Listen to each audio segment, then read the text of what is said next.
வானொலியில் நீங்கள் கேட்டு மகிழ்ந்த தென்கட்சி கோ சுவாமிநாதன் அவர்களின் இன்று ஒரு தகவல் கதை தொகுப்பினை கேட்கலாம். ஒருத்தர் ஒரு தவறு செஞ்சு விடுறாருன்னு வச்சுக்கோங்க. உடனே நீ செஞ்சது தவறு அப்படின்னு சொல்கிறது ஒரு வகை. அதுக்கு பதிலாக எது சரின்னு அவர் புரிந்து கொள்ள உதவி செய்கிறது இன்னொரு வகை. இந்த ரெண்டாவது வகை இருக்குது பாருங்கள், நிர்வாக இயலில் இது ரொம்ப முக்கியம். அலுவலகத்தில் வேலை பார்க்குற ஒருத்தர் முக்கியமாக தெரிஞ்சுக்க வேண்டியது என்ன தெரியுமா?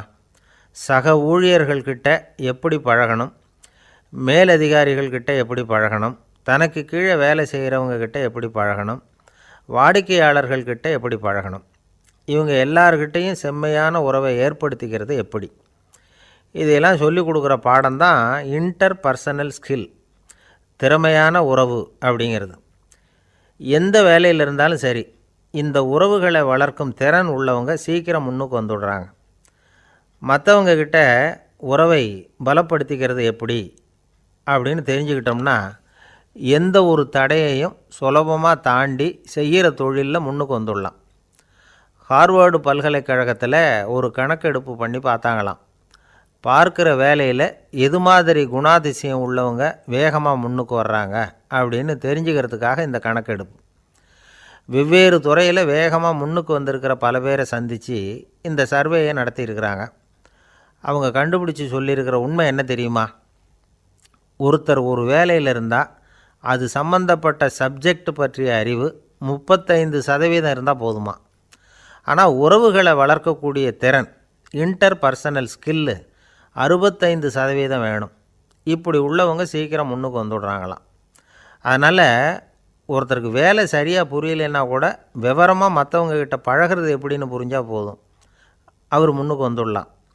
அலுவலகங்களில் மட்டும் இல்லை, எல்லா இடங்கள்லேயும் இது ரொம்ப முக்கியம். வீட்டுக்குள்ளேயும் இது ரொம்ப முக்கியம், வீட்டுக்கு வெளியேயும் இது முக்கியம். அடுத்தவங்கக்கிட்ட பழகிறது எப்படிங்கிறத தெரிஞ்சிக்காதவன் வாழ்க்கையில் முன்னேற முடியாது. இன்றைக்கி ஆயுதங்களால் காயப்படுத்தி கொள்ளுகிறவர்களை விட வார்த்தைகளால் காயப்படுத்தி கொள்ளுகிறவர்கள் தான் அதிகம். பெரியவங்க என்ன சொல்கிறாங்க தெரியுமா? நீங்கள் இந்த பூமியில் பிறந்ததன் அர்த்தம் பூர்த்தி ஆகணும்னா அடுத்தவங்களுக்கு உதவி பண்ணுங்கள். அடுத்தவங்களுக்கு உதவி செய்ய முடியாவிட்டால் கூட பரவாயில்லை, ஆனால் யாரையும் புண்படுத்தி விடாதீங்க அப்படின்னு சொல்கிறாங்க. எனக்கு தெரிஞ்ச ஒருத்தர் ஒரு அலுவலகத்தில் வேலை பார்க்குறார். அவர் சொல்லுவார், எனக்கு இந்த இன்டர் பர்சனல் ஸ்கில் ரொம்ப அதிகம் சார். சக ஊழியர்கள்கிட்ட ரொம்ப சுமூகமாக நடந்துக்குவேன். என் கூட வேலை பார்க்குற ஒருத்தருக்கு ஏதாவது ஒரு கஷ்டம்னா அந்த சமயத்தில் அவர் செய்ய வேண்டிய வேலையை நான் செஞ்சுருவேன் சார் அப்படிம்பார். நான் அவர்கிட்ட சமீபத்தில் அப்படி ஏதாவது செஞ்சுருக்கீங்களா அப்படின்னு கேட்டேன். செஞ்சுருக்கேன் சார். போன வாரம் புதன்கிழமை ஆஃபீஸில் என் பக்கத்து சீட்டுக்காரருக்கு வயிற்று வலி. உடனே நான் மெடிக்கல் லீவ் போட்டுவிட்டு எங்கள் வீட்டுக்கு போயிட்டேன் சார் அப்படின்னார். ஒரே ஒரு ஊரில் ஒரு ராஜா இருந்தார், ரொம்ப நல்லவர்.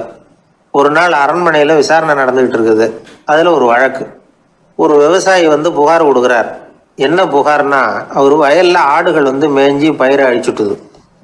நிறைய உழைச்சி செலவு பண்ணி பயிரை உண்டாக்கி வச்சுருந்தேன், எல்லாம் போயிட்டுது. இனிமேல் நான் என்ன செய்கிறது? நீங்கள் தான் சரியான தீர்ப்பு வழங்கணும் அப்படின்னார் அந்த விவசாயி. அந்த ஆடுகளுக்கு சொந்தக்காரர் யாருன்னு கண்டுபிடிச்சி அரண்மனைக்கு அழைச்சிட்டு வாங்கன்னு உத்தரவு போட்டார் ராஜா. சேவகர்கள் போனாங்க, ஆளை கண்டுபிடிச்சாங்க, கூப்பிட்டுக்கிட்டு அரண்மனைக்கு வந்துட்டாங்க. ராஜா விசாரணை பண்ணார். அப்புறம் விசாரித்து முடிச்சுவிட்டு தீர்ப்பு வழங்கினார். இந்த விவசாயி அடைந்திருக்கிற இழப்புக்கு ஈடாக உன்னுடைய ஆடுகளை அவங்ககிட்ட கொடுத்துட வேண்டியது அப்படின்னு சொல்லிவிட்டார். உன்கிட்ட இருக்கிற ஆடு பூரா அவன்கிட்ட கொடுத்துரு, அந்த ஆட்டுனால் ஏற்பட்ட இழப்பு சரியாக போகட்டும் அப்படின்னு தீர்ப்பு வழங்கிட்டார். அந்த மன்னருடைய மகன் இதை பார்த்துக்கிட்டே உட்காந்துருந்தான். இந்த தீர்ப்பை இன்னும் கூட சிறப்பாக வழங்கலாமே அப்படின்னு நினச்சான். அப்பாக்கிட்ட சொன்னான். உடனே அந்த அரசர், சரி நீயே இதுக்கு சரியான தீர்ப்பு சொல்லு அப்படின்னார். அந்த இளவரசன் தீர்ப்பு சொல்கிறான். அவன் சொன்ன தீர்ப்பு என்னன்னா, உங்ககிட்ட இருக்கிற ஆடுகள் எல்லாத்தையும் 1 வருஷ காலத்துக்கு அந்த விவசாயிகிட்ட ஒப்படைச்சிட வேண்டியது. அந்த 1 வருஷத்துக்குள்ள அந்த ஆடுகள் போடுற குட்டிகள், பால், எரு எல்லாம் விவசாயி எடுத்துக்க வேண்டியது. 1 வருஷத்துக்கு அப்புறம் உங்களுடைய ஆடுகளை நீங்களே திருப்பி வாங்கிக்க வேண்டியது. இதுதான் இளவரசன் சொன்ன தீர்ப்பு. இது சரியான தீர்ப்பு தான். இனிமேல் என்னுடைய அரச பொறுப்புகளை இளவரசர் வசம் ஒப்படைக்கிறேன் அப்படின்னு சொல்லி ஒப்படைச்சுட்டாராம். அதாவது தாவூத் நபி, சுலைமான் நபி இவர்களுடைய சரித்திரத்தில் இந்த சம்பவம் காணப்படுறதாக ஒரு நண்பர் சொன்னார். ஒரு தண்டனையை பெறுகிறவன் அதுக்கு பிறகு சமூகத்தில் நல்ல விதமாக வாழறதுக்கு வாய்ப்பு இருக்கிறது மாதிரி அமையணும் தீர்ப்பு. அதுக்கு இது ஒரு உதாரணம். சில தீர்ப்புகள் எப்படி அமைஞ்சு விடுதுன்னா, ஒரு தண்டனையை அனுபவித்து முடித்தவன் அதுக்கப்புறம் அவன் இந்த சமூகத்தில் நல்லவனாக வாழறதுக்கு நினச்சா கூட அதுக்கு தகுதி இல்லாதவன் அப்படிங்கிற அளவுக்கு சூழ்நிலை அமைஞ்சிருது. இது சிந்திக்க வேண்டிய ஒரு செய்தி. இன்னொரு ஊரில் ஒரு ராஜா இருந்தார். அவர் ஒரு நாள் ஒரு போட்டி வச்சார். என்ன போட்டின்னா, அரண்மனை வாசலில் ஒரு பெரிய நீச்சல் குளம், அதில் நிறைய விஷப்பாம்புகள். எந்த இளைஞன் துணிச்சலாக அதில் நீச்சல் குளத்தில் குதித்து நீந்தி கரையேறி வர்றானோ அவனுக்கு 100 ஏக்கர் நிலம் பரிசாக வழங்கப்படும். அது வேணாம்னா 1000 ஆடுகள் பரிசாக வழங்கப்படும். அதுவும் வேணான்னா என்னுடைய மகளை கல்யாணம் பண்ணிக்கலாம். இதுதான் மன்னருடைய அறிவிப்பு. பரிசுலாம் நல்லா தான் இருக்குது. இருந்தாலும் பாம்புகள் உள்ள குளம்ங்கிறது நல்லா இல்லையே. அதனால் யாரும் அதில் குதித்து நீஞ்சறதுக்கு முன் வரல. இருந்தாலும் திடீர்னு ஒரு இளைஞன் அந்த நீச்சல் குளத்தில் குதிச்சான். நீந்தினா ஒரு வழியாக கரையேறி வந்துட்டான். மன்னருக்கு ரொம்ப மகிழ்ச்சி. நீ தான் தைரியமான இளைஞன், வா இப்படின்னு கூப்பிட்டார். கிட்ட வந்தான். அந்த இளைஞன் தண்ணீர் சொட்ட சொட்ட நிற்கிறான். சரி, உனக்கு 100 ஏக்கர் நிலம் வேணுமான்னு கேட்குறார். வேண்டாங்கிறான். சரி, அப்படின்னா 1000 ஆடுகள் வேணுமான்னு கேட்குறார். அதுவும் வேணாங்கிறான்.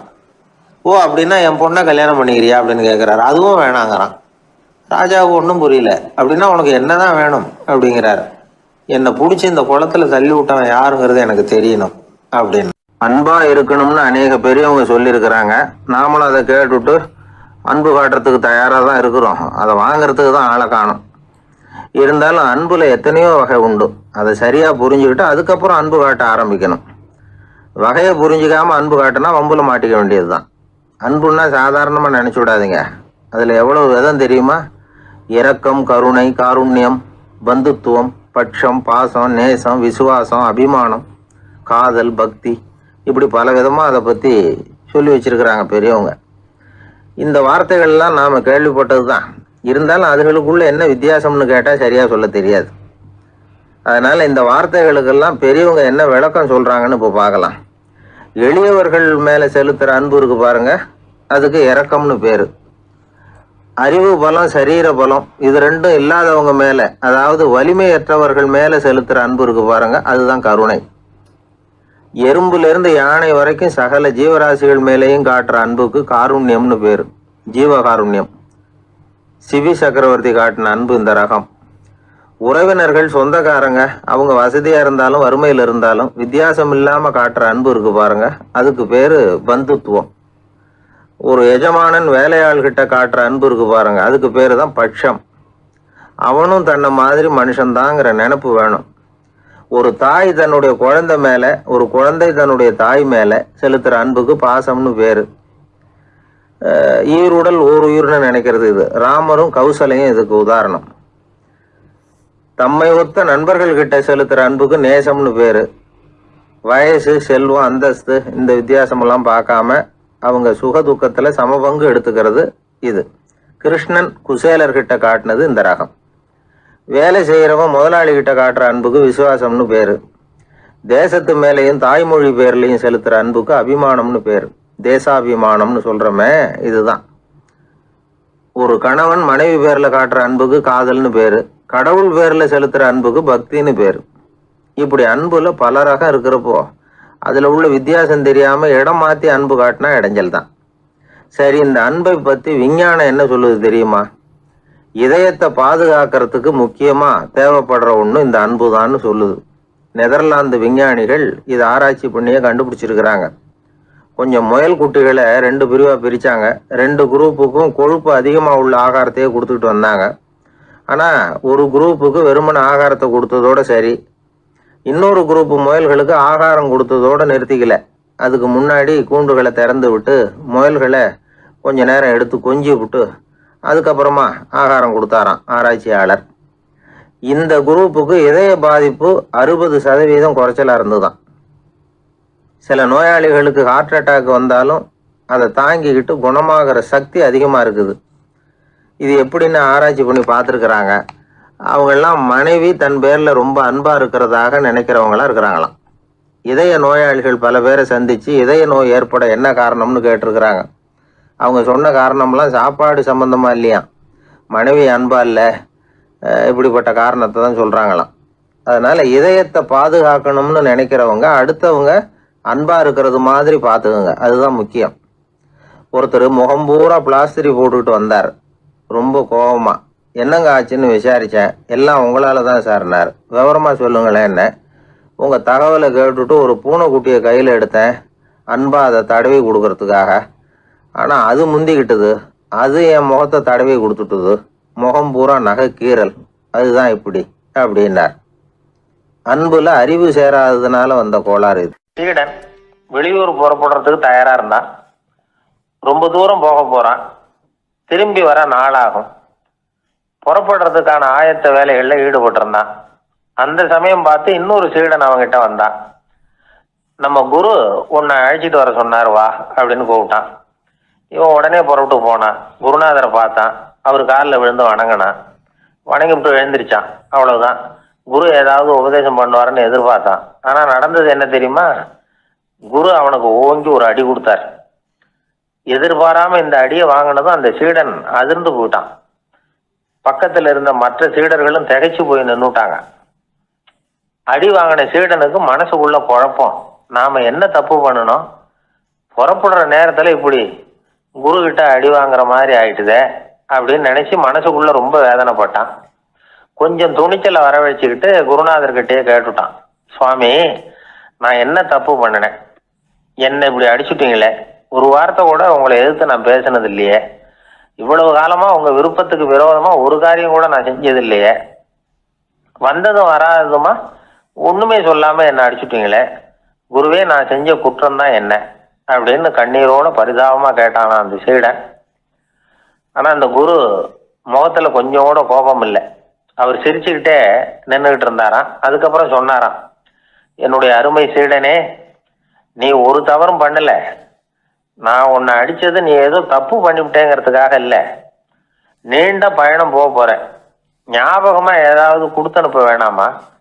நீ ஞானம் பெற்ற பிறகுதான் திரும்பி வர போறேங்கிறது எனக்கு தெரியும். அதுக்கு பிறகு உன்னை வந்து அடிக்க முடியுமா? அதனால இப்ப கிடைச்சிருக்கிற இந்த வாய்ப்பை பயன்படுத்திக்கிட்டேன். அப்போதைக்கு இப்பவே அடிச்சுட்டேன், அவ்வளவுதான், வேற ஒண்ணும் இல்லை அப்படின்னாராம். குரு சிரிச்சுக்கிட்டே இப்படி சொல்றார். இருந்தாலும் இதுவும் ஒரு உபதேசம் தான். அதிர்ச்சிகளால விழிப்படைய வைக்கிறதும் ஒரு வழிதான். இது ஜென் வழி. பெரும்பாலும் அதிர்ச்சியின் மூலமாகவே ஞான தரிசனத்தை அருள்கிறவர்கள் தான் ஜென் குருமார்கள். நம்ம தியானம் தான் ஜென். இந்தியாவிலிருந்து இது சீனாவுக்கு போய் கொஞ்சம் பேர் மாறி வளம் பெற்று ஜப்பான்ல ஜென் ஆகி வளர்ந்துருக்குது, அவ்வளவுதான். ஜென்கிறது தியானம். எதை நினைச்சும் தியானிக்கிறது இல்லை, எல்லாத்துலயும் தியானம் இருக்கிறதா சொல்லுது ஜென். பேசுறது, இருக்கிறது, நடக்கிறது, சாப்பிடுறது, சிரிக்கிறது, தூங்குறது, தொழில் செய்யறது அல்லது சும்மா இருக்கிறது எல்லாமே தியானம் தான். ஜென்கிறது ஒரு சுய தரிசனம், தன்னைத்தானே அடையாளம் கண்டுகொள்ளுகிறது தான் அது. இல்லாத எதையும் தேடி கண்டுபிடிக்கிறது இல்லை. சென் மார்க்கத்தை பத்தி ஓஷோ என்ன சொல்றாரு தெரியுமா? காணாமல் போன தன்னுடைய மூக்கு கண்ணாடி தன்னுடைய மூக்கின் மேல் இருப்பதை கண்டுகொள்வது போன்றது சென் அப்படிங்கிறார். நம்மால் இன்னொருத்தர் முகத்தை ரொம்ப நேரமா உத்து பார்த்துக்கிட்டு இருந்தார். என்ன பாக்குறீங்கன்னாரு அவரு. நீங்க போட்டிருக்கீங்களே மூக்கு கண்ணாடி, அதை தான் பாக்குறேன்னாரு இவரு. நீங்க அப்படி பாக்குறதுக்கு விசேஷ காரணம் ஏதாவது உண்டான்னு கேட்டார் இவர். உண்டுன்னார். என்னன்னு கேட்டார். நேத்திக்கு காணாம போன என்னோட மூக்கு கண்ணாடி அது அப்படின்னாராம் இவர். எனக்கு ஒரு நண்பர், அவர் ஒரு வழக்கறிஞர். ஒரு நாள் அவர்கிட்ட பேசிக்கிட்டு இருந்தேன். அப்போ கேட்டேன், ஏன் சார் நீங்கள்லாம் கோர்ட்டில் வாதாடுறப்போ கருப்பு நிற அங்கி அணியிறீங்களே, அதுக்கு என்ன காரணம்? சட்டத்துக்கும் கருப்பு கலருக்கும் என்ன சம்பந்தம் அப்படின்னு கேட்டேன். அது ஒரு சுவாரஸ்யமான கதைன்னார் அவர். சொல்லுங்களேன் அப்படின்னு அவர் சொன்னார். கிபி 1694 இங்கிலாந்து அரசி 2வது மேரிங்கிறவர் இறந்து போனார். அந்த ராணியோட கணவர் 3ஆம் வில்லியம், அவரு ஒரு உத்தரவு போட்டாராம். அரசியோட மறைவுக்கு அனுதாபம் தெரிவிக்கிற வகையில் வழக்குரைஞர்கள் எல்லாரும் கருப்பு நிற அங்கி அணியணும் அப்படின்னு. அன்னைக்கு ஆரம்பித்த அந்த பழக்கம் அதுக்கப்புறம் மாறவே இல்லையாம், இன்னைக்கும் தொடருது. வழக்குரைஞர்கள்லாம் முதல்ல கருப்பு அங்கி மட்டும்தான் அணிஞ்சாங்களாம். அதில் ஒரு சின்ன சங்கடம். ஏற்கனவே உடம்பு கருப்பாக இருக்கிறவங்க அதுக்கு மேலே கருப்பு ட்ரெஸ் வேற போட்டுக்கிட்டா முகம் பளிச்சுன்னு தெரியாது இல்லையா? அதனால் முகம் பளிச்சுன்னு தெரியறதுக்காக அவங்கெல்லாம் வெள்ளை நிற பட்டியை அணிய ஆரம்பித்தாங்களாம். இப்படி தான் இங்கிலாந்தில் அந்த பழக்கம் ஆரம்பமாயிருக்குது. அந்த சமயத்தில் இந்தியாவை ஆண்டது வந்து பிரிட்டிஷ்காரங்க தானே, அதனால இங்கேயும் அந்த பழக்கம் அப்படி நடைமுறைக்கு வந்துட்டுது. அதே மாதிரி சர்ச்சிலின் மூதாதையரான மார்ல்பரோ பிரபுவின் ஞாபகார்த்தமாக நீதிபதிகள் வந்து இந்த வெள்ளை குள்ளாய் அணிகிற முறை வந்து பழக்கத்துக்கு வந்துதான். இதுதான் என்னுடைய நண்பர் சொன்ன தகவல். இங்கிலாந்தில் நீதிமன்றம்ங்கிறது ரொம்ப மதிப்புள்ளது. அந்த அளவுக்கு சட்டத்துக்கு அங்கே மரியாதை. அங்கே நடந்த ஒரு சுவாரஸ்யமான நிகழ்ச்சியை ஒரு சகோதரி எழுதி அனுப்பியிருந்தாங்க. அவங்க அப்பா நீதித்துறையை சேர்ந்தவரா, அவர் சொன்னதான் இது. அவங்க எழுதி அனுப்பியிருந்த விஷயம் என்னென்னா, அங்கே வந்து ஒரு கேஸில் ஒரு முக்கியமான தீர்ப்பு வழங்க வேண்டியிருக்குது. ஜட்ஜு, பாரட்லா படித்த பெரிய பெரிய வக்கீல்கள், ஜூரி எல்லாருமா கூடி அந்த கேஸை பற்றி விவாதிக்கணும். சுமாராக 40 பேர். இதுக்காக கோர்ட்டு ஹாலில் விசேஷ சேம்பரில் நுழையிறதுக்கு முன்னாடி அவங்கெல்லாம் தங்களுடைய கோட்டு தொப்பி எல்லாத்தையும் கழட்டி அங்கே நின்றுக்கிட்டு இருந்த ஒரு அட்டெண்டர்கிட்ட கொடுத்துட்டு உள்ளே போனாங்க. அந்த ஆள் படிக்காதவர்.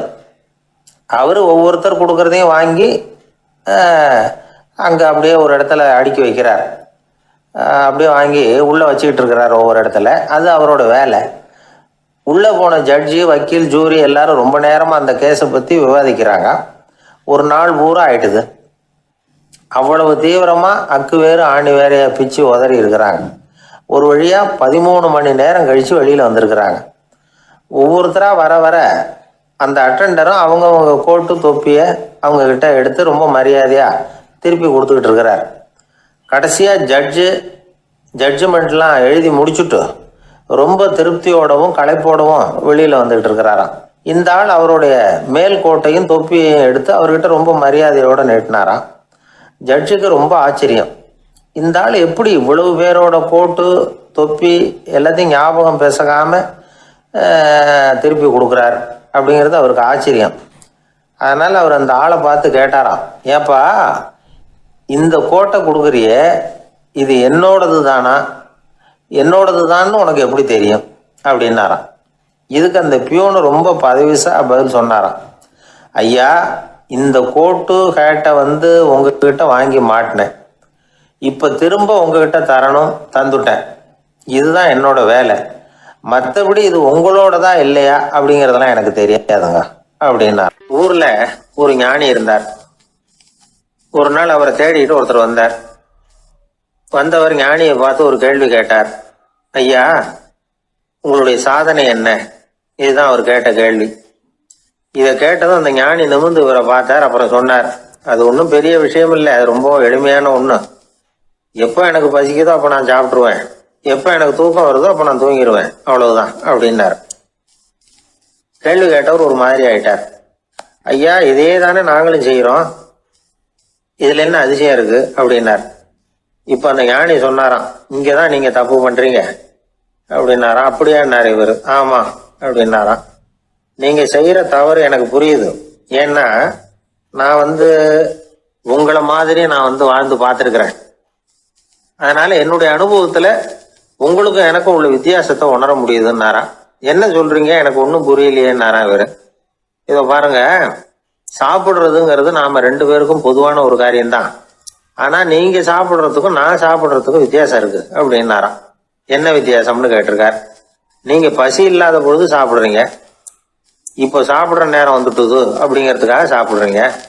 சாப்பாடு ருசியா இருக்கு அப்படிங்கிறதுக்காக சாப்பிட்றீங்க. எது தேவைங்கிறது தெரியாம சாப்பிட்றீங்க.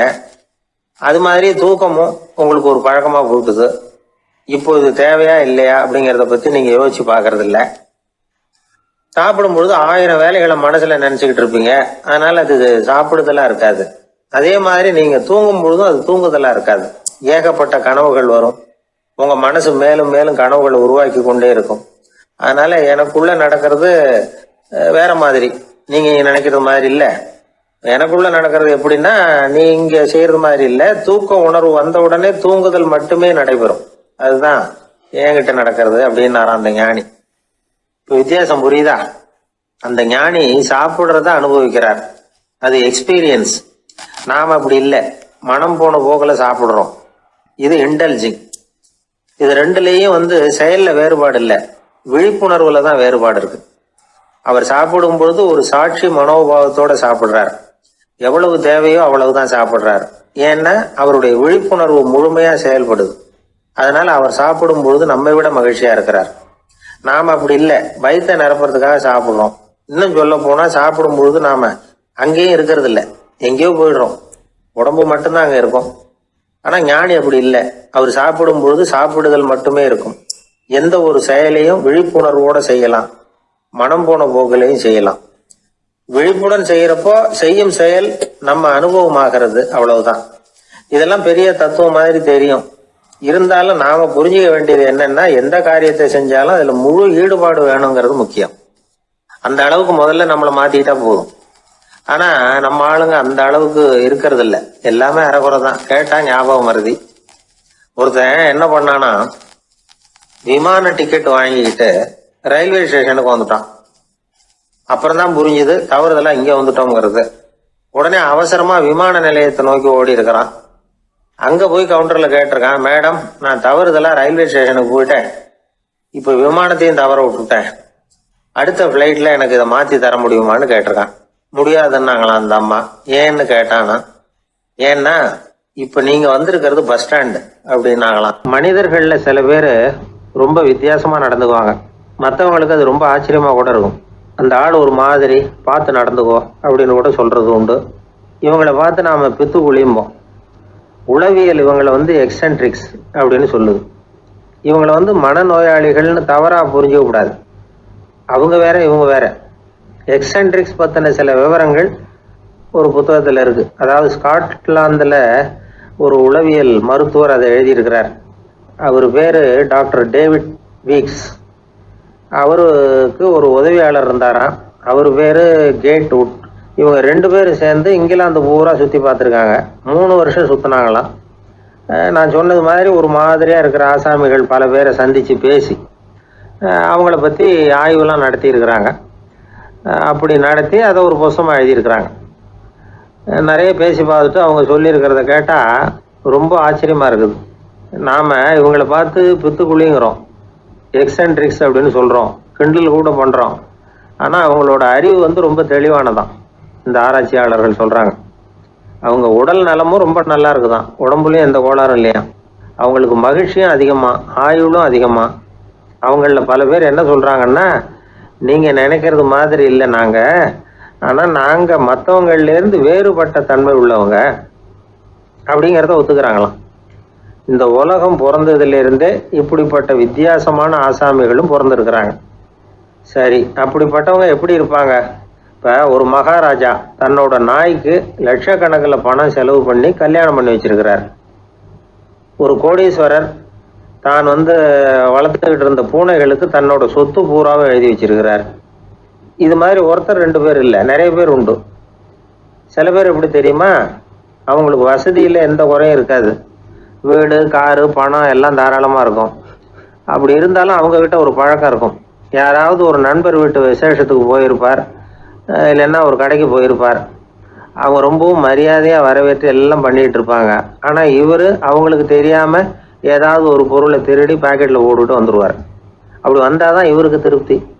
பல பேர் அவங்க வளர்த்த பிராணிகளுக்கு பளிங்கு கல்லால் சமாதி கட்டி வச்சிருக்கிறாங்க. இப்படிலாம் பண்ணுறாங்க. பல பேர் அவங்களுக்கு பிடித்தமான ஒருத்தர் எப்படியோ அதே மாதிரி தலைமுடி, தாடி வச்சுக்கிறது, உடை உடுத்திக்கிறது, மலை குகையில் போய் குடியிருக்கிறது, இப்படி எவ்வளவோ வினோதமான நடவடிக்கைகள். இவங்களையெல்லாம் ஆய்வு பண்ணின டாக்டர் வீக்ஸ் என்ன சொல்கிறாரு தெரியுமா? பொதுவாக இவங்க உயர்ந்த புத்திசாலிகளாக இருக்கிறாங்க. ஒருமைப்பட்ட மனம், கருமையுமே கண்ணான பண்பு, தனிமையை நாடுற மனப்பான்மை எல்லாம் இவங்களுக்கு உண்டு. அவங்கள பல பேர் அவங்க பெற்றோருக்கு முதல் குழந்தை அல்லது ஒரே குழந்தை இப்படி தான் இருக்கிறாங்க. இது மாதிரியானவங்க பெண்கள் 1 பங்குன்னா ஆண்கள் 2 பங்கு. இவங்கெல்லாம் ஆக்கப்பூர்வமான செயல் செய்கிறாங்க. அப்படிப்பட்டவங்களாக தான் இருக்கிறாங்க. அடுத்தவங்க கிட்ட அன்பு காட்டுறவங்களா இருக்கிறாங்க, உற்சாகம் ஊட்டுறவங்களா இருக்கிறாங்க. அவங்களுடைய ஆக்கப்பூர்வமான பணிகளுக்கு ஊக்கம் கொடுத்தா அவங்க மன சந்தோஷமும் உடல் நலமும் பெருகும், ஆயுளும் கூடும். இதெல்லாம் அந்த டாக்டருடைய கண்டுபிடிப்பு. பித்துக்குழித்தனத்துக்கும் மனநோய்க்கும் வித்தியாசம் உண்டுங்கிறத சொல்றது தான் இந்த தகவல். அதனால 2ம் ஒன்றுன்னு நினைச்சிடக்கூடாது. ஒரு நண்பன் ஒருத்தனை பற்றி சொல்கிறோம். அவன் எந்த வகைன்னு நீங்களே முடிவு பண்ணுங்களேன். அவன் ஒரு கல்யாண வீட்டுக்கு போய் சாப்பிட்டுட்டு வெளியில் வந்தோம். அவன் கூட வெளியில் வந்த உடனே ரொம்ப நேரமாக தன்னோட செருப்பை தேடிக்கிட்டு இருந்தான். என்னப்பா இன்னுமா உன் செருப்பு கிடைக்கல அப்படின்னு கேட்டோம். இல்லை என்னது முன்னாடியே கிடைச்சுட்டுது, அதை விட நல்லதா ஏதாவது கிடைக்குமான்னு பார்க்குறேன் அப்படின்னா அவன். ஒரு தடவை கலைவாணர் NS கிருஷ்ணன் பேராசிரியர் கல்கியை சந்திச்சு பேசிக்கிட்டு இருந்தாராம். கலைவாணர் கல்கியை பார்த்து, எனக்கு கதை எழுத ஆசையா இருக்கு, எப்படி எழுதுறதுன்னு கேட்டாராம். கதை எழுதுறதுக்கு 4 மை வேணும்னாராம் கல்கி. அப்படியா, அப்படின்னா என்னென்ன கலர் மை அப்படின்னு கேட்டிருக்காரு கலைவாணர் சிரிச்சுக்கிட்டே. நான் சொன்னது கலர் மை இல்லை, அது வேற மை. அதாவது கதை எழுதுறதுக்கு தேவைப்படுகிற 4 மை எதுன்னா, 1 திறமை, 2 பேணாமை, 3வது தனிமை, 4வது பொறுமை அப்படின்னாராம். உடனே கலைவாணர், உங்க யோசனை அருமை அப்படின்னாராம். அதுதான் கலைவாணர். பொதுவாக எழுத்தாளர்கள் எழுதுகிற மாதிரி நடந்துக்கிறது இல்லை. ஆனால் கலைவாணர் என்ன சொல்லுவாரோ அதே மாதிரி நடந்துக்குவார். எல்லாருக்கும் எல்லாம் கிடைக்கணுங்கிற கருத்தை சினிமா படங்களில் வலியுறுத்துவார். அதே மாதிரி நடைமுறை வாழ்க்கையிலேயே எல்லாருக்கும் எல்லாமும் கொடுப்பார். பணம், பதவி, புகழ் இப்படி எதுவுமே இல்லாத ஒரு சாதாரண மனுஷனாக இருந்தால் கூட இவர் மனுஷனுக்கு கொடுக்குற மரியாதையில் கொஞ்சமும் குறைச்சல் இருக்காது. இந்த குணம் சாதாரணமாக எல்லாருக்கும் இருக்கிறது இல்லை. அவர் சினிமா தியேட்டருக்கு போய் சினிமா பார்க்குறது வழக்கம்.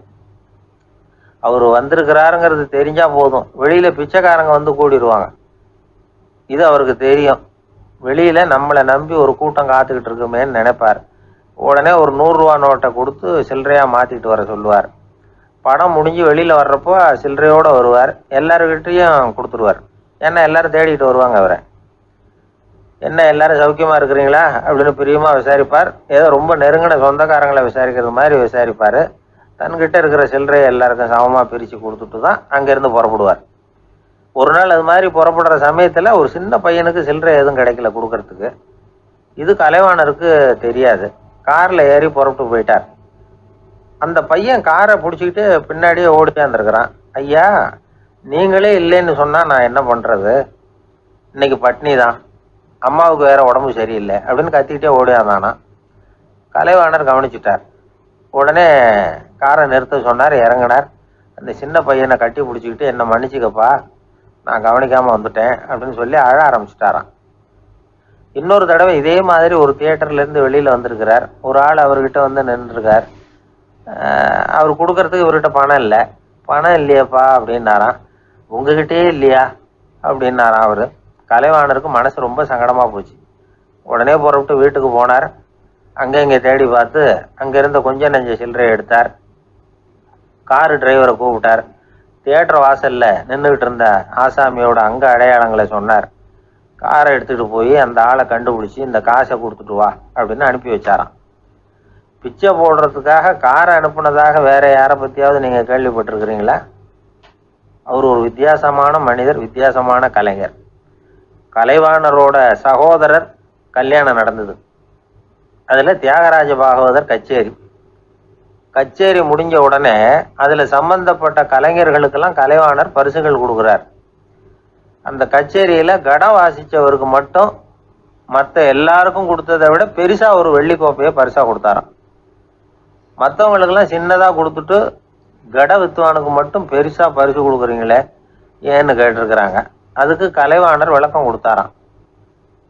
இப்பெல்லாம் ரயிலில் கூட்டம் அதிகங்கிறது உங்களுக்கு எல்லாருக்கும் தெரியும். இந்த வித்வான் இவ்வளவு பெரிய மண்பானையை ரயிலில் ரொம்ப பத்திரமா உடையாம ரொம்ப தூரத்திலேருந்து கொண்டு வந்துருக்கிறாரே, அது என்ன சாமானியமான காரியமா? அவரோட அந்த சாமர்த்தியத்தை பாராட்டுறதுக்காக தான் அவருக்கு இவ்வளவு பெரிய பரிசு அப்படின்னாராம். ஐயா, உங்கள் பேரை தொடர்ந்து தினம் கேட்டுக்கிட்டு இருக்கிறேன் அப்படின்னார் ஒருத்தர். தொடர்ந்து கேட்குறீங்களே, உங்களுக்கு காது வலிக்கலையா அப்படின்னு கேட்டோம். பேசுகிற உங்களுக்கே வாய் வலிக்கலை அப்படிங்கிறப்போ கேட்குற எங்களுக்கு எப்படி காது வலிக்கும் அப்படின்னார். நம்ம உடம்புல ஒரு அதிசயம் என்ன தெரியுமா? ரொம்ப நேரம் நாம் நடக்கிறோம்னு வச்சுக்கோங்க, கால் வலிக்கும். ரொம்ப நேரம் வேலை செஞ்சால் கை வலிக்கும், உடம்பு வலிக்கும். ரொம்ப நேரம் பார்த்துக்கிட்டே இருந்தால் கண்ணு வலிக்கும். ரொம்ப நேரம் பேசிக்கிட்டே இருந்தால் வாய் கூட வலிக்கும். ஆனால் ரொம்ப நேரம் கேட்டுக்கிட்டே இருக்கிறதுனால காது வலிக்கிறது இல்லை. அதனால் கேட்குறதுக்கு முக்கியத்துவம் கொடுத்தாங்க நம்ம பெரியவங்க. திருவள்ளுவர் தேவையில்லாமல் வார்த்தைகளை உபயோகப்படுத்த மாட்டார். ஒரு திருக்குறள்னு எடுத்துக்கிட்டாவே அதில் மொத்தம் 7 வார்த்தைகள், அவ்வளவுதான். அப்படி 7 வார்த்தைகள் மட்டுமே உள்ள ஒரு திருக்குறளில் வள்ளுவர் ஒரே வார்த்தையை 5 தடவை உபயோகப்படுத்தியிருக்கிறார், திரும்ப திரும்ப பயன்படுத்தியிருக்கிறார். அப்படின்னா அதை எந்த அளவுக்கு வலியுறுத்தி சொல்கிறார் அப்படிங்கிறத நாம் புரிஞ்சுக்கணும். அது என்ன குறள்? செல்வத்துள் செல்வம் செவிச்செல்வம், அச்செல்வம் செல்வத்துள் எல்லாம் தலை. செவிச்செல்வம்ங்கிறது அவ்வளவு முக்கியமானது. கற்றலின் கேட்டல் நன்று. அதிகம் கேட்கணுங்கிறதுக்காகத்தான் எவ்வளவு கேட்டாலும் காது வலிக்கிறதில்ல. குறைச்சலாக பேசணும், அதிகமாக கேட்கணும். இன்னொரு விஷயம் கவனிங்க, நம்ம உடம்பில் கண்ணுக்கு மூடி இருக்குது, எதையாவது நாம் பார்க்க விரும்பலைன்னா உடனே கண்ணை மூடிக்கலாம். நம்ம வாய்க்கு மூடி இருக்குது, பேச விருப்பம் இல்லையா, வாயை மூடிக்கலாம். மூக்குக்கு கூட மூடிக்கிற வசதி இருக்குது, எதையாவது முகர விருப்பம் இல்லையா, மூச்சை அடக்கிக்கலாம். ஆனால் பாருங்கள், காதுக்கு மூடி கிடையாது, அதை கையால் தான் மூட முடியும். யார் என்ன சொன்னாலும் அது நல்லதோ கெட்டதோ காதில் விழுந்துக்கிட்டு தான் இருக்கும்.